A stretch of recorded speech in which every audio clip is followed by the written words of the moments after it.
Herkese merhaba. Hiç böyle sessiz bir odada otururken aniden kulağınızda o ince "viin" sesi belirdi mi? Sanki sadece sizin duyduğunuz o gizemli ses. İşte bugün hepimizi arada bir yoklayan bu kulak çınlamasını konuşacağız. Nedir, ne değildir, ne yapmak lazım? Hadi başlayalım. İşte tam olarak bu durumdan bahsediyorum. Herkes susmuş, ortam sakin ve bir anda o ses geliyor. Sanki içeriden bir yayın başlamış gibi. Eğer bu size de tanıdık geliyorsa hiç merak etmeyin, yalnız değilsiniz.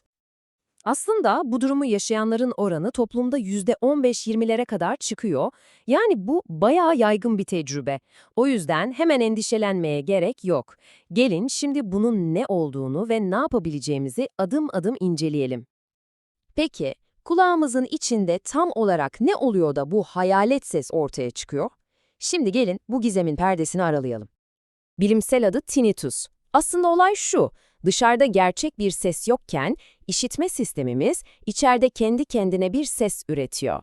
Ve en önemli nokta da şu, tinnitus bir hastalık değil, genellikle altta yatan başka bir şeyin bize gönderdiği bir sinyal, bir belirti. Şöyle düşünün, kulağımızın içindeki o minicik hassas tüy hücreleri birer mikrofon gibi çalışıyor. Yüksek sese ya da başka bir şeye maruz kalıp hasar gördüklerinde beyne sinyal gönderememeye başlıyorlar. Beynimiz de bu sessizliği, bu sinyal boşluğunu sevmiyor ve burada bir eksiklik var diyerek o boşluğu doldurmak için kendi kendine bir ses yaratıyor. İşte o duyduğumuz vi sesi tam olarak bu. İçerideki bir iletişim kopukluğu aslında.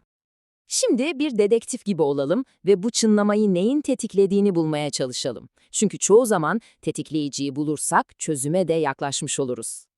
Listemizdeki baş şüpheli tabii ki yüksek ses. Bir konser, son ses müzik dinlediğiniz kulaklıklar.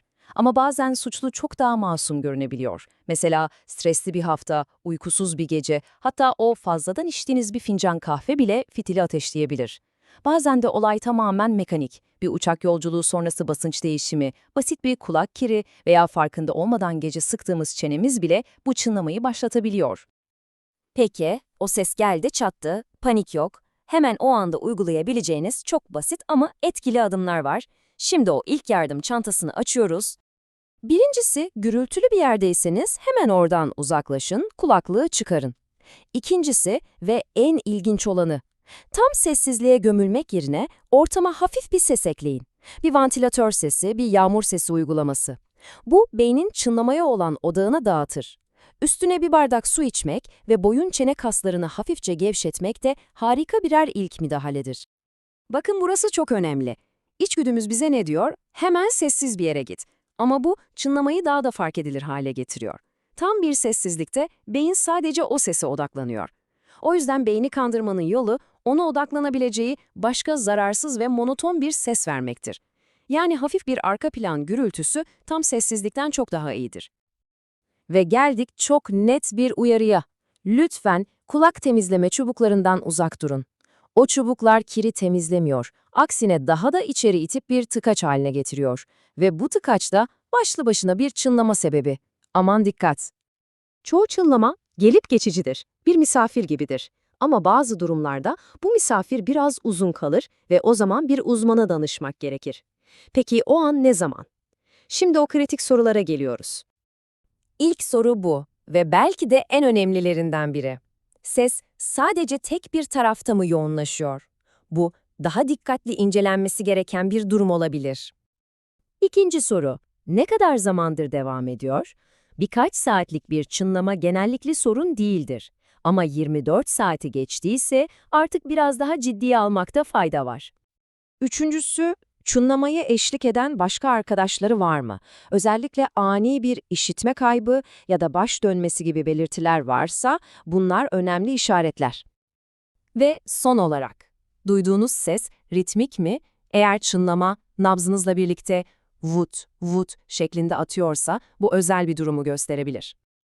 Eğer az önceki sorulardan sadece bir tanesine bile evet yanıtını verdiyseniz, o zaman bir sonraki adımı kesinlikle atlamamanız gerekiyor. İşte bunlar bizim kırmızı bayraklarımız. Eğer çınlama 1-2 günden uzun sürüyorsa, sadece tek taraftaysa, yanında baş dönmesi gibi ek belirtiler varsa, nabızla birlikte atıyorsa veya bir kaza sonrası başladıysa, durumu kesinlikle bir kulak burun boğaz uzmanı ile görüşmeniz şart. Tamam, acil durumu yönettik diyelim. Peki bu sorunu gelecekte yaşamamak için neler yapabiliriz? Şimdi odağımızı biraz da korunmaya çevirelim. Özellikle kulaklık kullanan herkesin aklının bir köşesine yazması gereken hayat kurtaran bir kural var. Kural çok basit. 60-60. Yani ses seviyesi %60'ı geçmesin ve her 60 dakikada bir kulaklarınıza bir mola verin.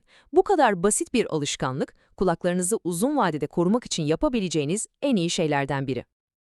Ve son olarak, gelin şu kulaktan kulağa yayılan bazı efsaneleri çöpe atalım. Sizi hem işe yaramayan hem de zararlı olabilecek yöntemlerden koruyalım.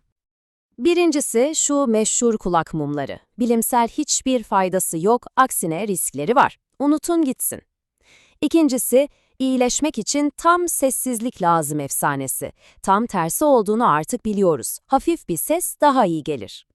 Ve son olarak, ya herkeste oluyor boş ver yaklaşımı. Evet, yaygın ama bu inatçı belirtileri görmezden gelmemiz gerektiği anlamına gelmiyor. Unutmayın, çoğu kulak çınlaması geçicidir ve basit önlemlerle yönetilebilir. Ama uzun sürüyorsa veya size kırmızı bayrakları gösteriyorsa mutlaka ciddiye alın. Peki, sizde durumu en çok ne tetikliyor ve hangi yöntem sizde işe yarıyor? Deneyimlerinizi aşağıdaki yorumlarda bizimle paylaşın, birbirimize yardımcı olalım.